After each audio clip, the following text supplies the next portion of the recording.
In economics, market is not simply considered as a particular location. It actually implies the economic interaction that take place between buyers and sellers, which ultimately determine the price of the product. These markets may be organized one or unorganized markets. For agriculture products, markets are generally organized, but in most of the situations, the markets are less organized. The sellers of less organized markets are generally found at different locations, offering different products to the consumers. In spite of the fact that markets are less organized, still buyers and sellers are closely connected. Most of the markets in economy are highly competitive, where numerous buyers and sellers or the market players interact together, but individually they do not have influence on the market price. In such situation, in case any seller decides to charge a price which is more than the one which is decided by the market forces of demand and supply, it won't be able to find any customer. On the other hand, when price is charged which is less than the market price, then the sellers will not be able to survive in the market because of the competitive conditions and the competitive price that prevails in such markets.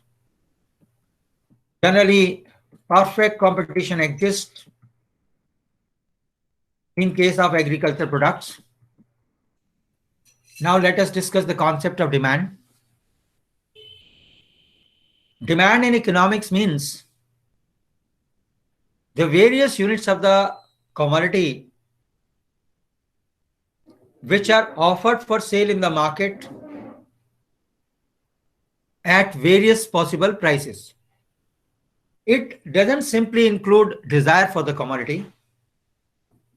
For example, a miser may have a desire. He may even have ability to pay, but he is not prepared to pay the price. So there will not be any demand in this situation. Similarly, a beggar may desire to have a car, but since he or she may not have the necessary purchasing power, it will not again constitute demand. So a desire must be backed by ability or capacity to pay and willingness on the part of the consumer to spend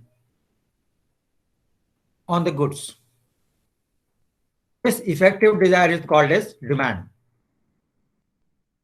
And this demand is defined at a particular point of time, because as time changes, the factors affecting the demand also change. Now the next subtopic is price-demand relationship. Here we shall discuss about demand schedule and demand curve. Let us start with individual demand schedule. Individual demand schedule is a tabular representation of various possible prices and the corresponding quantities of the commodity that the consumer will be prepared to take up from the market. When we prepare demand schedule, we are assuming that other factors like price of other goods, income of the consumers, etc. remain constant. Table 4.1 shows demand schedule for apples, where in first column we are showing the price of apples, Second column shows the quantities of apples demanded by the consumer. That is the quantity which the consumer will be prepared to take off from the market at different possible prices. So when this tabular information is plotted on a graph paper, what we get is called as individual demand curve, which is shown in figure 4.1. Like individual demand schedule, it shows inverse relationship between the price of the commodity and the quantity demanded. Market demand schedule and market demand curve. Market demand means the demand of all the consumers in the market for a commodity at a particular price. Market demand schedule shows the tabular representation of various possible prices and the quantities which the consumers will be prepared to take off from the market together at different possible prices. Graphically, derivation of market demand curve has been shown in figure 4.2. This market demand curve has been obtained by horizontal summation of individual demand curves. Last part of this figure is showing the market demand curve that has been derived from individual demand curves. Consider a simple example. Suppose there are 100 identical consumers in the market and individual demand function is Qx is equal to 50 minus Px. We have to obtain the market demand function. And since the number of consumers are 100 and these are identical, market demand function will be obtained by multiplying individual demand function by 100. So it is Qx is equal to 100 within bracket 50 minus Px. Now the next thing we have to find out is slope of the demand curve. Please do remember that slope is not simply obtained by differentiating this demand function given in the form Qx is equal to 50 minus Px. Because slope or derivative is given by change in y divided by change in x. Since price is taken on the vertical axis and quantity on the horizontal axis, slope of individual demand function will be reciprocal of the derivative of the given demand function. So it is -1. For market demand function, the slope will be reciprocal of the derivative of market demand function. And so it is going to be -1 upon 100. So alternatively, we can also find out the slope of market demand curve by the formula dpx upon dq. We find that the slope of market demand curve is much less in comparison to the slope of individual demand curve. It becomes very flatter in comparison to individual demand function. Now let us study about demand function, or the factor that determine the demand for the commodity. Demand function shows the relationship between various amount of the commodity that might be bought and the determinants of these amounts at a particular point of time. Demand function is symbolically expressed as Q is equal to a function of P, that is price of the commodity, PR, that is price of related commodity, Y, that is income of the consumer, T, that is taste and preferences, E, that is expectations in the future, O, that is other factors. Let us study these factors one by one. The first is price of the commodity. It is the most important determinant of demand. We feel and find a negative relationship between price of the commodity and the quantity demanded. So del Q by del P or dQ by dP will be less than 0. Second is price of related goods. When we consider demand for a commodity and prices of the goods related to it, we are able to get the cross demand. In economics, two types of relationship exist between the goods: complementary and substitute goods. When the two goods are used together to satisfy a want of the consumer, these are considered as complementary goods, like tea and sugar, ball pen and refill, car and petrol. Their demand is also called as joint demand because these are jointly demanded. A fall in the price of the commodity increases the demand for the complementary goods. For example, when price of petrol declines, the demand for car will go up. When the two goods are used in place of one another, these are called as substitutes, like tea and coffee, scooter and motorcycle. When substitutes exist to satisfy a given demand, the total demand is divided among different goods. A fall in the price of the good decreases the demand for the commodity under consideration, that is substitute, while increase in the price of the good will increase the demand for the substitutes. So here del Qx upon del Pz will be more than 0 when the two commodities are considered to be substitutes. Figure 4.3 shows cross demand for complementary goods in A part and for substitute goods in B part. 4.3a shows negative cross demand, while it is positive in the case of 4.3b for substitutes. Income of the consumers. When the income of the consumer rise, the purchasing power will increase and the consumer will be able to buy more of the goods. So the demand for the commodity increases. So increase in income has positive effect on the demand for the commodity. Here del Q upon del Y will be more than 0. Such relationship between income and demand is called as income demand. Income demand curve is positively sloped for normal commodities which have positive income effect.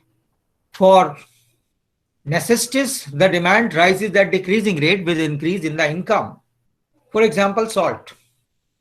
Even when one becomes very rich, there is not much increase in the demand for the salt, being necessities. For inferior good, income elasticity of demand is negative. Most of the commodities become inferior when the income rises beyond a particular level. And for luxurious commodities, demand rises at increasing rate.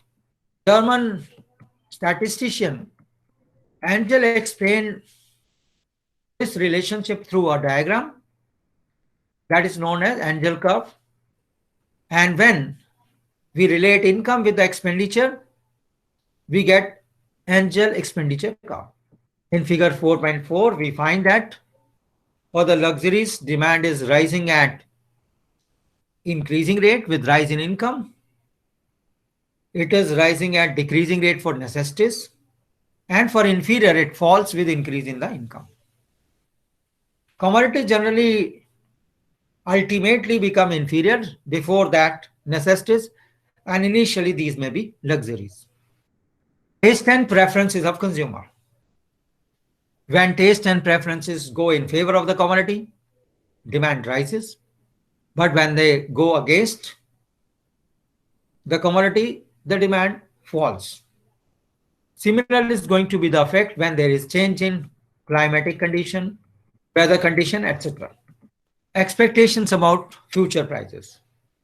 When we anticipate rise in the price in the future due to possible fall in the availability or any other reason, consumer would like to purchase more even when the price is rising. And similarly, when we expect future prices to fall, the demand will come down. The factor that we have discussed so far, all these factors affect individual demand and finally the market demand. But there are some other factors which directly affect the market demand. First such other factor is size and distribution of population. When population rises, there will be greater market demand. So there is a positive relationship between population and the demand for the commodity. This population is in turn determined by the difference between birth and the death rate. Locational distribution of the population will affect the demand in different places. Composition of population. If there are more children, demand for baby food, toys, biscuits, sweets, chocolates, etc. will be more. And when there are more old people, spectacles, artificial teeth, sticks, tonics, fruits, etc. will be more in demand. Likewise, predominance of young people in the population will raise the demand for cosmetics, sport goods, jeans, etc. Sex composition also affects the demand. If there are more females in the population, there will be more demand for fashion items, cosmetics, etc. Distribution of income. When the income is equally distributed, the possibility of saving will be less because no person will be very rich. In such case, there will be more demand. But when the income is unequally distributed, some people will be very rich. They will be able to save a part of their income, so the total demand will be less. Law of demand.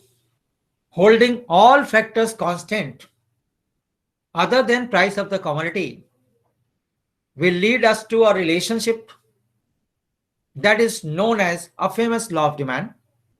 It shows that other things remaining the same, price of the commodity and the quantity demanded are inversely related. We can show the law of demand through demand schedule, demand function, or demand curve, which we have already explained. Now the question arises as to why demand curve slopes downward. The first reason is law of diminishing marginal utility. According to this law, consumer gets lesser and lesser utility from the consumption of every additional unit of the commodity, provided all the units are identical and consumed without time gap. Since subsequent units are giving less utilities to the consumer, consumer is prepared to pay less price for the successive units. This is the reason why consumer demands more or additional units when the price falls. This establishes inverse relationship between price of the commodity and quantity demanded. Income effect. When the price of the commodity falls, there is increase in the purchasing power of the real income of the consumer. The income so saved can be used to purchase more of the commodity.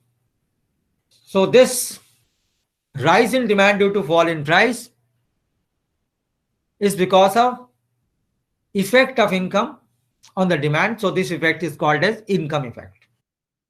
And we have substitution effect.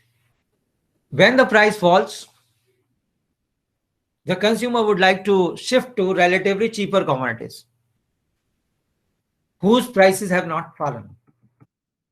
This is known as substitution or complementary effect. Income effect and substitution effect together will make price effect, and that gives and provides modern explanation to inverse relationship between price of the commodity and the quantity demanded. Change in the number of consumers.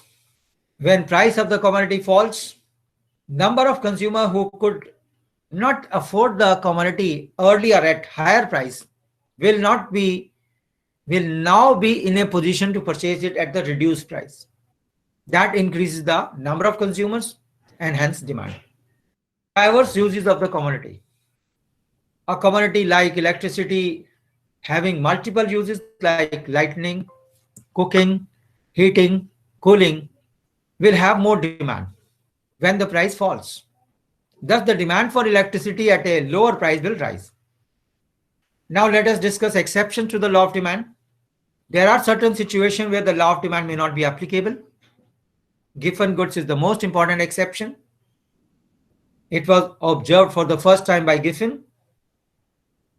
He found out that when the price of bread increased, poor people or workers were forced to purchase more of bread because they couldn't afford other expensive goods like fruit, juice, etc.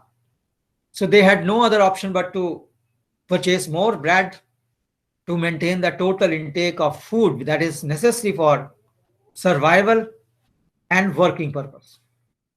Another exception is conspicuous consumption. This is after the Veblen, who has given this concept. Diamonds, precious stones, rare paintings are some commodities of status and prestige value, particularly for the rich people. So higher the price, greater is going to be the status and prestige.